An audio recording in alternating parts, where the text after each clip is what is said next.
इस ई लेक्चर को सुनने और देखने वाले सभी श्रोताओं और दर्शकों को मेरा नमस्कार। आप सभी का मैं अभिवादन करता हूं। यह ई लेक्चर एमएसएमई के इंट्रोडक्शन से संबंधित है, यानी सूक्ष्म लघु और मध्यम उद्यमों के परिचय और उसके इनके महत्व से संबंधित है। और ये उन लर्नर्स के लिए, उन विद्यार्थियों के लिए बहुत उपयोगी है जो कि यूजी या पीजी कर रहे हैं या कोई ऐसा कोर्स कर रहे हैं जिसके अंतर्गत भारतीय अर्थव्यवस्था यानी इंडियन इकोनॉमी या फिर भारतीय आर्थिक पर्यावरण यानी कि इंडियन इकोनॉमिक एनवायरनमेंट पेपर या सब्जेक्ट या सिलेबस के रूप में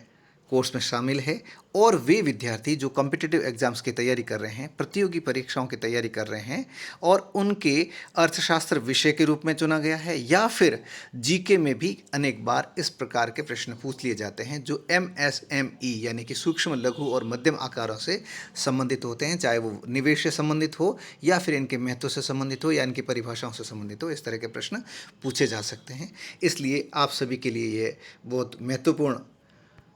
ई लेक्चर है। और इस ई लेक्चर में जो जानकारी जुटाई गई है वो कई पुस्तकों में से है। और भारत सरकार की जो एमएसएमई मंत्रालय है, यानी सूक्ष्म लघु और मध्यम आकार के एंटरप्राइजेस है, इनकी जो मिनिस्ट्री है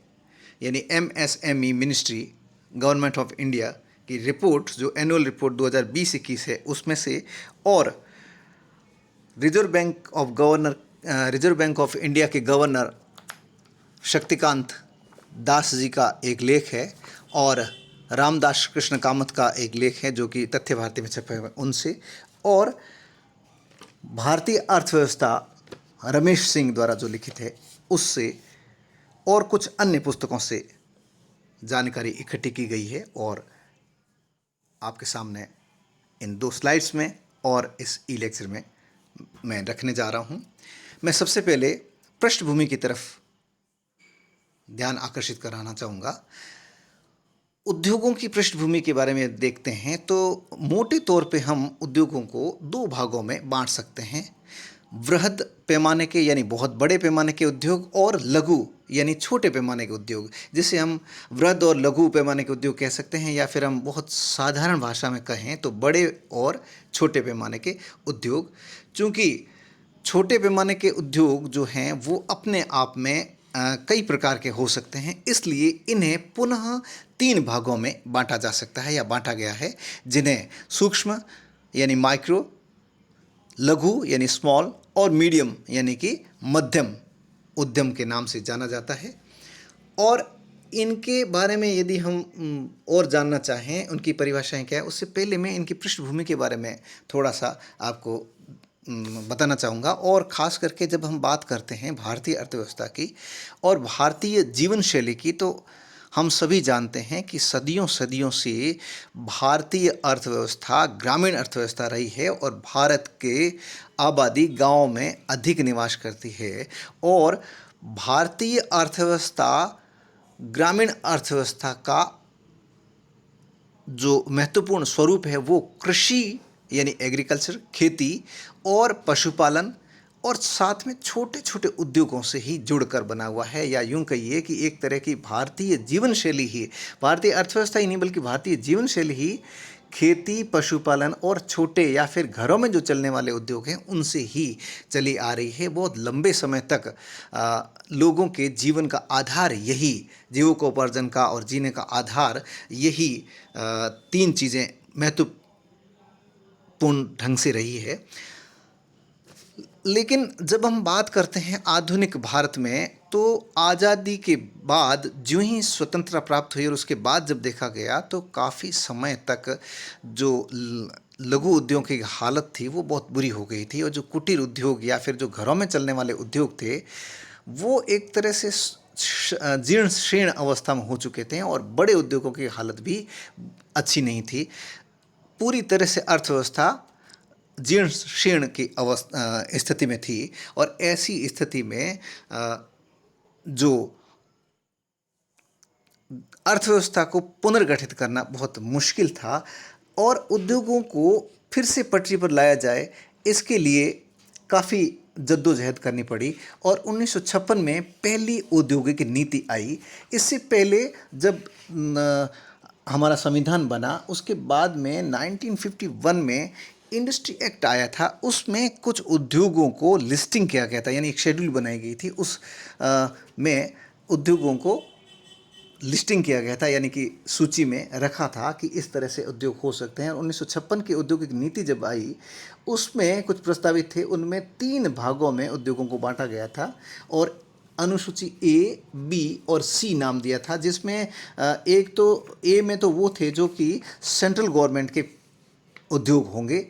और बी में जो राज्य से भी हो सकते हैं और अन्य को भी दिए जा सकते हैं बी में, और सी जो था पूर्ण रूप से ऐसे उद्योग थे जो कि ए और बी में शामिल नहीं किए जा सकते थे, जो कि छोटे उद्योग भी हो सकते थे या फिर बड़े उद्योग भी होते थे, और जो निजी स्वामित्व में या फिर घरों में चलने वाले या फिर बहुत बड़ी फैक्ट्री या कंपनीज के रूप में चलने वाले उद्योग थे जो निजी हाथों में थे। इस तरह से उनको बांटा गया था, लेकिन विशेष ध्यान नहीं दिया गया था कि लघु और छोटे उद्योगों को अलग से कुछ परिभाषित करे। 2006 में एक इन सभी उद्योगों को, यानी कि बड़े उद्योगों को छोड़कर, जो वृहद उद्योग थे उनको छोड़कर, जो छोटे प्रकार के उद्योग थे, जो स्मॉल स्केल इंडस्ट्रीज कहलाती है, वो जो उद्योग थे उनके लिए MSME सेक्टर नाम दिया गया और एक कानून बनाया गया जिससे हम MSME एक्ट 2006 के नाम से जानते हैं, जो कि आप यहाँ पे देख सकते हैं। यहाँ पे इस स्लाइड में भी आपको दिखाई दे रहा है। ये MSMED एक्ट 2006, इसके अंतर्गत ये कुछ प्रावधान किए गए जिसमें सूक्ष्म, लघु और मध्यम आकार के जो उपक्रम थे, जो उद्यम थे, उनको कुछ विशेष सहायता दी जाए, अनुदान दी जाए, या उनको प्रोटेक्शन किया जाए, उनको प्रमोट किया जाए, उनके जो फाइनेंस की प्रॉब्लम है उनको कैसे दूर किया जा सकता है, उनके मार्केटिंग की प्रॉब्लम है उनको कैसे दूर किया जा सकता है, और विशेष रूप से इनकी कौन से उद्योग हैं जिन्हें हम MSME के रूप में जान सकते हैं, उनकी परिभाषा क्या होगी, उसके लिए इस एक्ट में प्रावधान किए गए। और इस एक्ट में जो मूल रूप से जो परिभाषा आपको सामने दिखाई दे रही है, MSMED एक्ट 2016, इसको हम कह सकते हैं micro, small and medium enterprises development act 2016 के आधार पर जो परिभाषा दी गई है वो आपके सामने नज़र आ रही है। ये इस परिभाषा का जो आधार था वो था प्लांट और मशीनरी में, प्लांट या मशीनरी जो भी है उसमें निवेश या फिर उनकी कुल संपत्ति क्या है, इसको मुख्य आधार बनाया गया, और इसमें उद्योगों और सेवा क्षेत्र को अलग अलग रखा गया, यानी पृथक पृथक रखा गया इन दोनों को, यानी इंडस्ट्री और सर्विस सेक्टर दोनों को ही अलग अलग रखा गया। और उद्योग वो थे जो कि 1951 के एक्ट में, इंडस्ट्री एक्ट 1951 का जो एक्ट था उसके अंतर्गत जो लिस्टिंग किए गए थे उद्योग, उन उद्योगों को इसमें रखा गया। बड़े उद्योगों यानी वृहद उद्योगों को छोड़कर जो दूसरे उद्योग, छोटे पैमाने के जो उद्योग थे, उनको 3 भागों में बांटा गया, जिनका आधार मैंने बताया आपको, प्लांट या मशीनरी में निवेश या फिर उनकी कुल संपत्ति को रखा गया। और ये जो तीनों प्रकार के उद्योग हैं इनको सूक्ष्म यानी माइक्रो, लघु यानी कि स्मॉल, और मध्यम यानी कि मीडियम आकार के उद्यम नाम दिया गया, और इनकी निवेश सीमा को तय किया गया। और जैसा कि मैंने अभी बताया था, उद्योग और सेवा क्षेत्र को अलग अलग रखा गया था, इसलिए विनिर्माण क्षेत्र जो उद्योग थे उनको विनिर्माण क्षेत्र के रूप में, और सेवा क्षेत्र में भी उद्योग रहे, लेकिन जो इंडस्ट्रीज़ है मूल रूप से जो मैन्युफैक्चरिंग सेक्टर था उसे डिफाइन करने का तरीका रखा कि जिसमें 25 लाख तक निवेश किया गया है या जिनकी संपत्ति 25 लाख रुपए तक है, विनिर्माण क्षेत्र के वे सेक्टर सूक्ष्म उपक्रम या सूक्ष्म उद्यम, माइक्रो एंटरप्राइजेस कहलाएंगे। और जो सेवा क्षेत्र में काम कर रही इकाइयां हैं या कंपनीज है, सर्विस सेक्टर की जो यूनिट्स है, उनके लिए 10 लाख रुपए तक के निवेश की सीमा रखी गई। अर्थात जो इन्वेस्टमेंट या कुल संपत्ति का जो आधार था वो सर्विस सेक्टर और मैन्युफैक्चरिंग सेक्टर के अलग अलग था। मैन्युफैक्चरिंग सेक्टर के लिए, माइक्रो इंडस्ट्री के लिए, माइक्रो एंटरप्राइजेस के लिए 25 लाख रुपए तक निवेश, और सर्विस सेक्टर के लिए 10 लाख का निवेश को माना गया। और इसके बाद में 25 लाख से ऊपर लेकिन 5 करोड़ रुपए तक के निवेश सीमा वाले विनिर्माण क्षेत्र में काम करने वाली सभी इकाइयां लघु उपक्रम या लघु उद्यम कहलाए गए। और सेवा क्षेत्र में काम करने वाली सभी इकाइयां जो कि 10 लाख रुपए से अधिक लेकिन 2 करोड़ रुपए तक निवेश कर रही है या उनके कुल संपत्ति 2 करोड़ रुपए तक है, तो इन्हें लघु उद्यम कहा जाएगा। इसी प्रकार से विनिर्माण क्षेत्र में काम करने वाली वो इकाइयां जिनका 5 करोड़ रुपए से अधिक लेकिन 10 करोड़ रुपए से कम यानी 10 करोड़ रुपए तक निवेश है,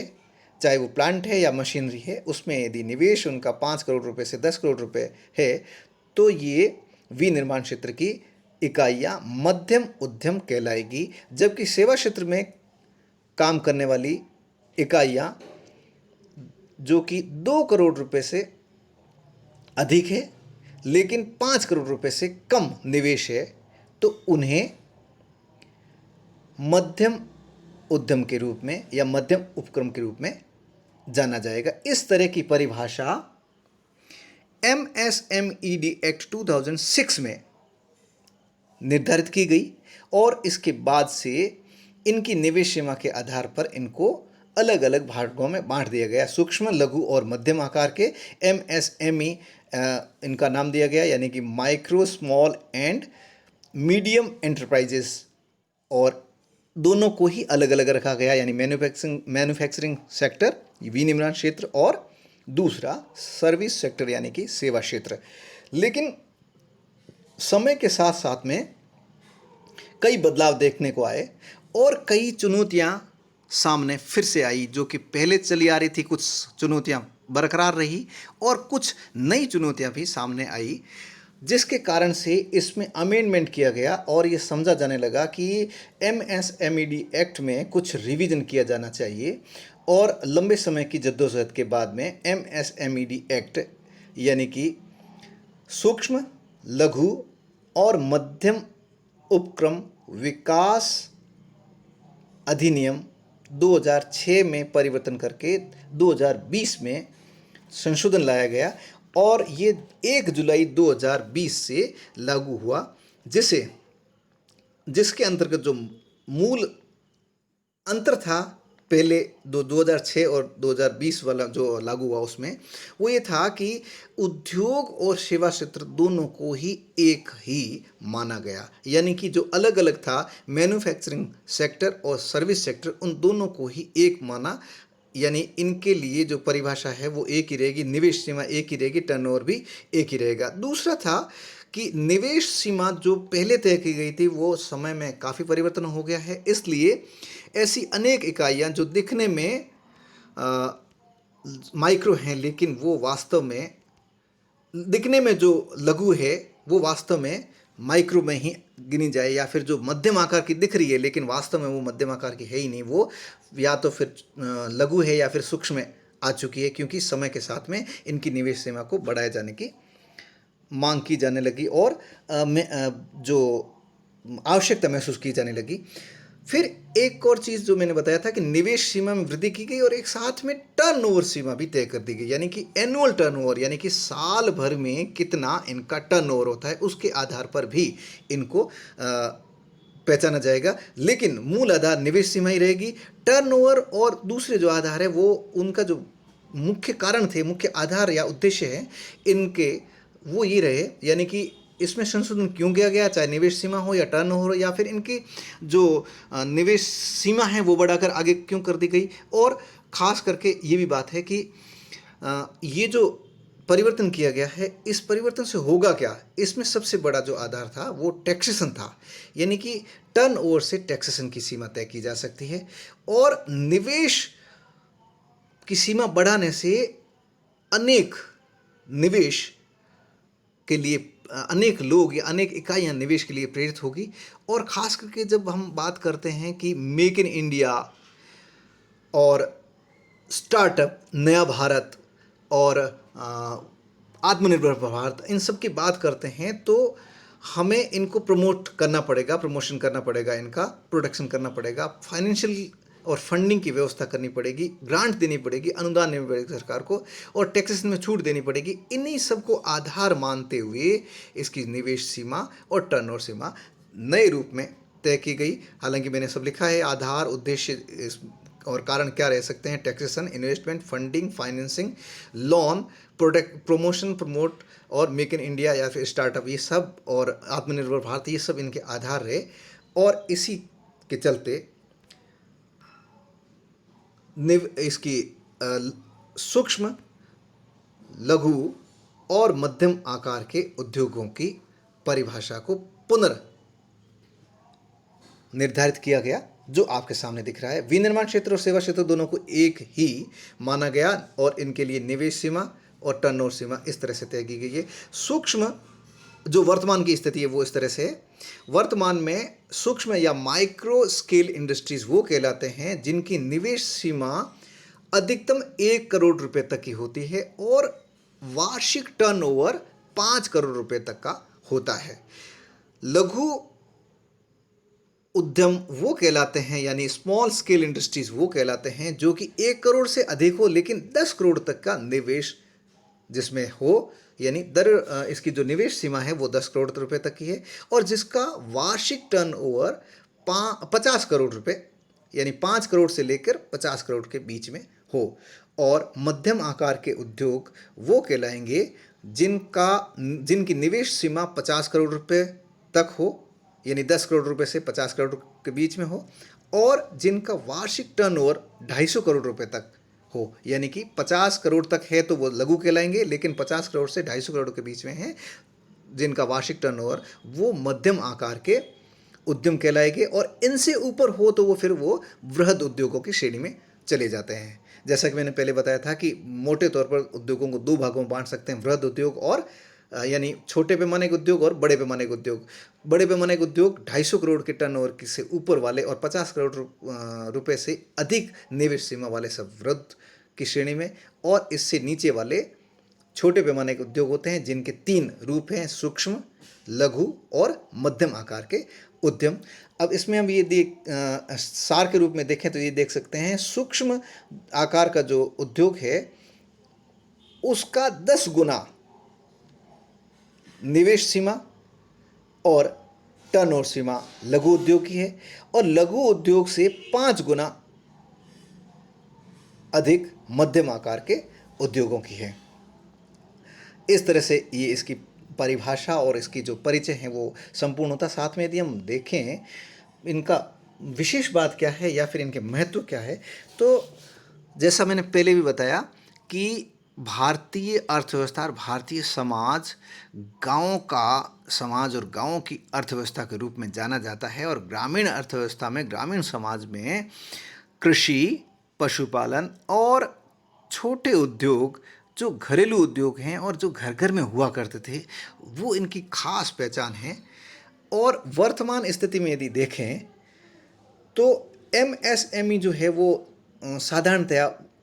जो बैंकिंग या फाइनेंशियल सेक्टर में जहाँ पे लोन और ग्रांट दिए जाते हैं, इनको आजकल SME के नाम से भी जाना जाता है, यानी कि जो M है फर्स्ट,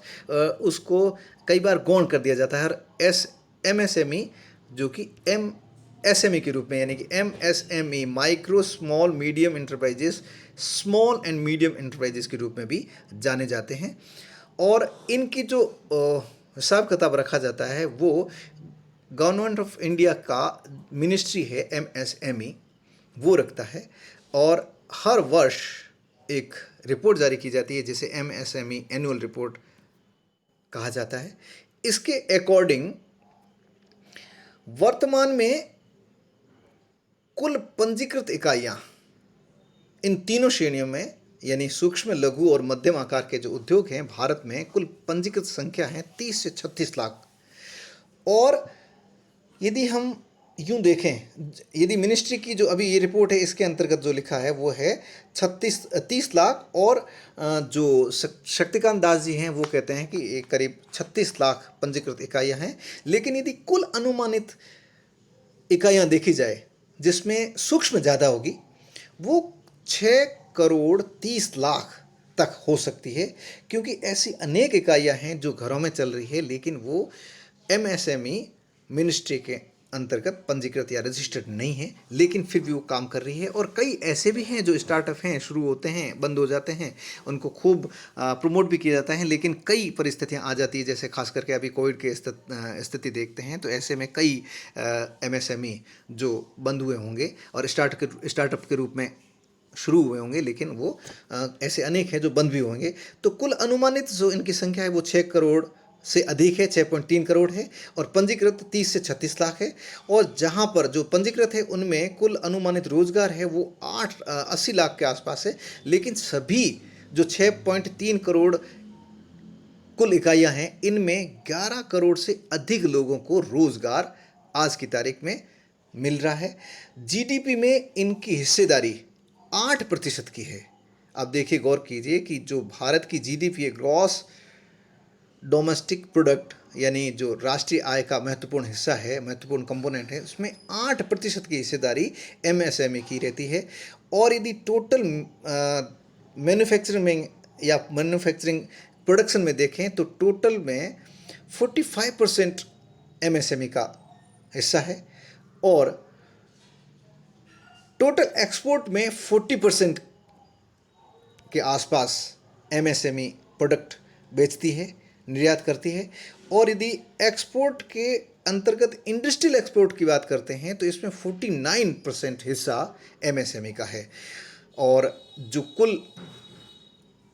एमएसएमई है इसमें 6000 से अधिक प्रोडक्ट तैयार किए जाते हैं हर वर्ष और बेचे जाते हैं। इसके साथ ही ये एमएसएमई से संबंधित संपूर्ण जानकारी मेरे विचार से आप तक पहुंच चुकी है। धन्यवाद। अगले वीडियो में फिर मिलेंगे। Thank you very much.